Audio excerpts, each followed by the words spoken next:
Okay, so we finna talk about villains real quick, right? Because I seen this post that said, I love villains who are just pure evil, and they proceed to show a couple of examples. You know, the Joker, what is his name, Jack Horner from the Puss in Boots movie, Scar, and bro from JoJo's, I believe. And then under that, there's a tweet saying, villains whose motives are because I can, because I don't like you, and because it's fun.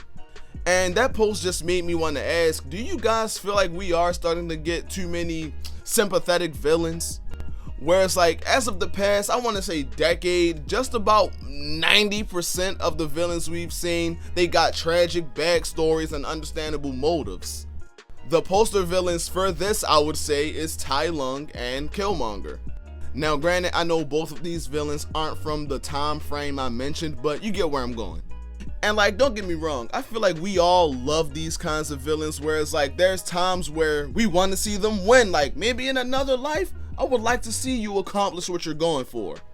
But I do kind of feel like the art of villains just being pure goddamn evil is slowly fading away.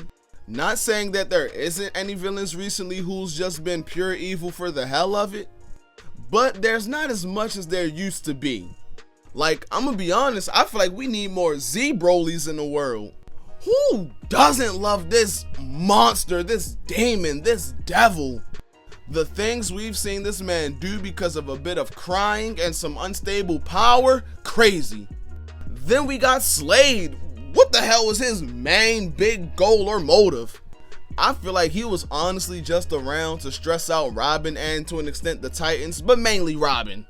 You can tell he just had fun with the mind games. He enjoyed that more than anything. He liked to see the Titans stressing about him. I'm currently binging Teen Titans, and this man sends them on a wild goose chase every episode he involved in. The Beldam or the other mother from Coraline, baby ain't had no motive where it's like you get why she's doing what she's doing. Nah, she was just a monster. She was poking out people's eyes, replacing them with buttons, and canceling children's life subscriptions. I rock with it. Vilgax is another real deal demon. He wanted nothing more than to just take over the universe or the galaxy or whatever with the Omnitrix. Pitch Black from Rise of the Guardians, his whole motive is to scare children, destroy the Guardians, and have kids living in fear.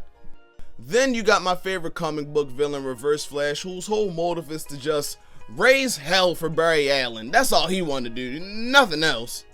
But yeah, I definitely feel like we need more wickedly vile, shocking, and evil villains out there. We ain't got that much anymore.